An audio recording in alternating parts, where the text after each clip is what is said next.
नमस्कार दोस्तों, online learning steno channel में आप सभी का स्वागत है। 100 शब्द प्रति मिनट की गति से संपादकीय डिक्टेशन स्टार्ट होगी 3 सेकंड बाद। स्टार्ट।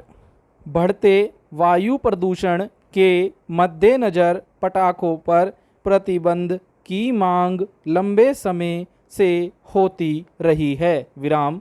इसके अलावा हर साल पटाखा कारखानों में आग लगने की बड़ी घटनाएं होती हैं, जिनमें काम करने वाले बच्चे आज समय मौत के मुंह में समा जाते हैं। विराम।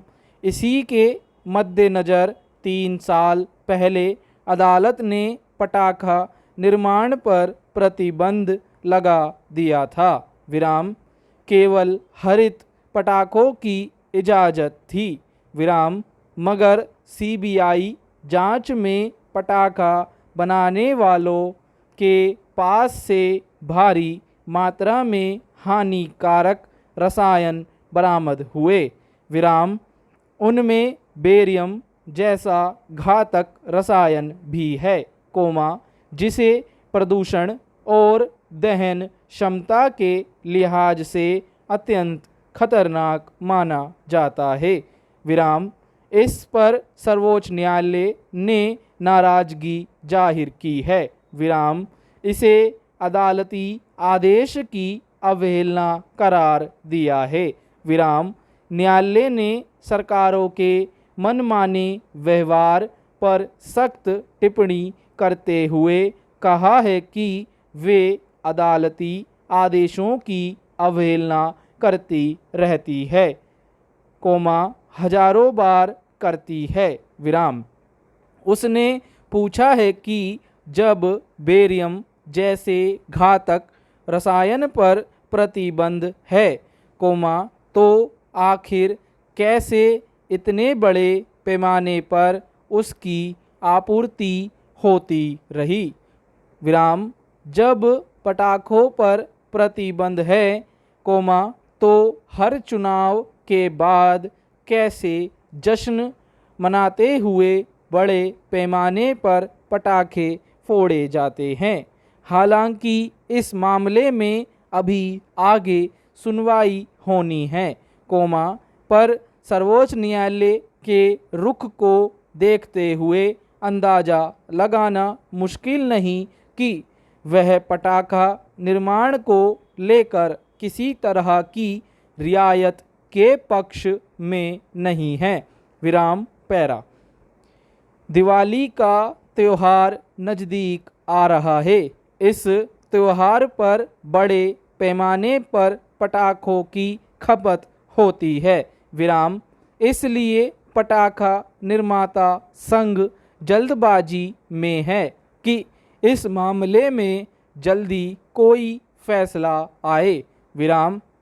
मगर सर्वोच्च न्यायालय ने स्पष्ट कर दिया है कि वह तभी कोई सकारात्मक आदेश दे सकता है जब उसे लगेगा कि सचमुच हरित पटाखों का निर्माण होगा। विराम। पटाखा उद्योग में हजारों लोगों को रोजगार मिलता है। विराम। इसी का हवाला देकर तमिलनाडु के पटाखा निर्माता सरकार से पटाखा बनाने की छूट लेते रहे हैं। विराम। मगर इस पर भी सर्वोच्च न्यायालय ने स्पष्ट कर दिया है कि रोजगार के नाम पर घातक कारोबार को छूट नहीं दी जा सकती। विराम। दरअसल पटाखा निर्माण कई दृष्टियों से हानिकारक साबित होता है। विराम। इस उद्योग में ज़्यादातर बच्चे काम करते हैं। विराम। पटाखों में बारूद भरने, रंग रोगन करने में जो गर्द उनके फेफड़ों में घुसती है, उससे बहुत कम उम्र में ही वे सांस संबंधी तकलीफ़ों की गिरफ्त में आ जाते हैं। विराम। उनमें से बहुत से कैंसर जैसी जानलेवा बीमारियों की गिरफ्त में भी आ जाते हैं। विराम।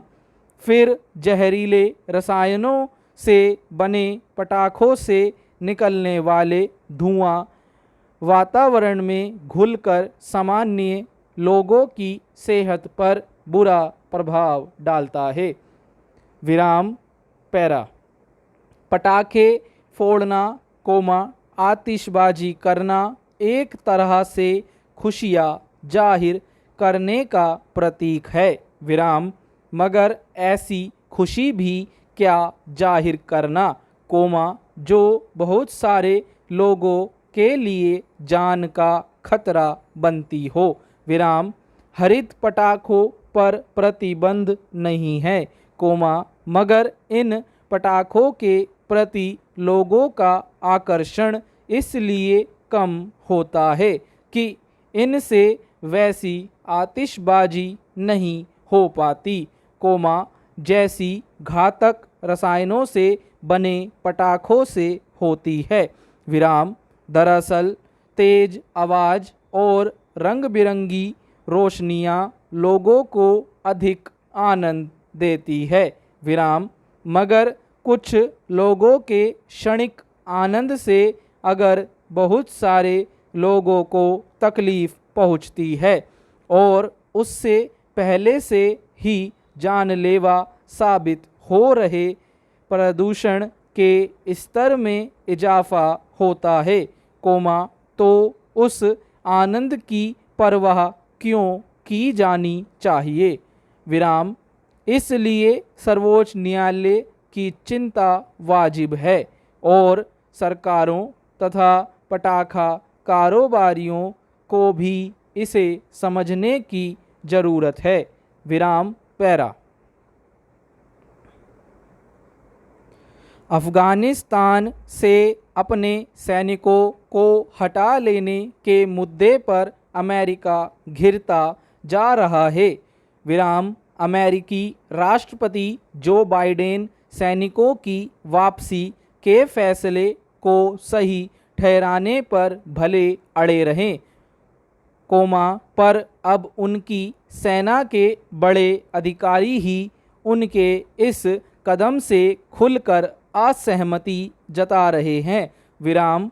इससे पहले ना सिर्फ दुनिया के कई देश बल्कि पूर्व राष्ट्रपति डोनाल्ड ट्रंप सहित रिपब्लिकन नेता भी इस मुद्दे पर बाइडेन की आलोचना करते रहे हैं। विराम।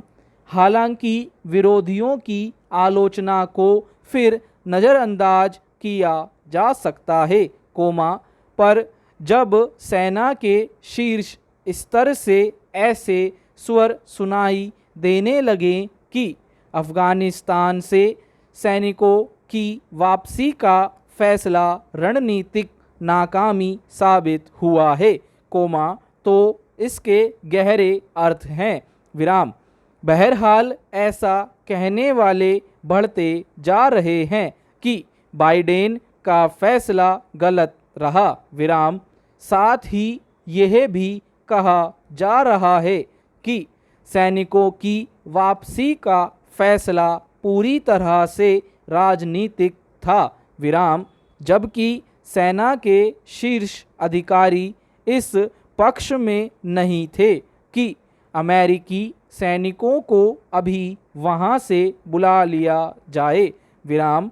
वैसे भी अमेरिका का इतिहास यही रहा है कि चाहे वियतनाम हो या फिर इराक और अफ़गानिस्तान जैसे लंबे अभियान, हर जगह उसे ऐसी ही रणनीतिक नाकामी के आरोप झेलने पड़े हैं।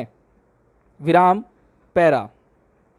अमेरिकी सेना के ज्वाइंट चीफ ऑफ स्टाफ के प्रमुख जनरल मार्क मिले का सीनेट की सशस्त्र सेवा समिति के समक्ष यह कहना कि काबुल से सैनिकों की वापसी बड़ी रणनीतिक नाकामी है, अमेरिकी प्रशासन के समक्ष बड़े सवाल खड़े करता है।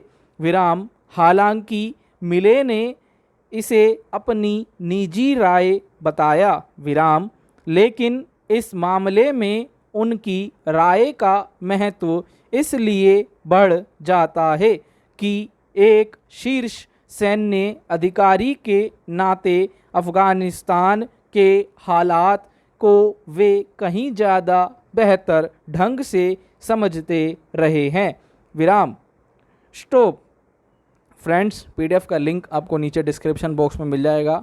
आपको हमारी डिक्टेशन कैसी लगी कमेंट बॉक्स में अपने सुझाव ज़रूर दें। धन्यवाद। मिलते हैं अगली वीडियो में।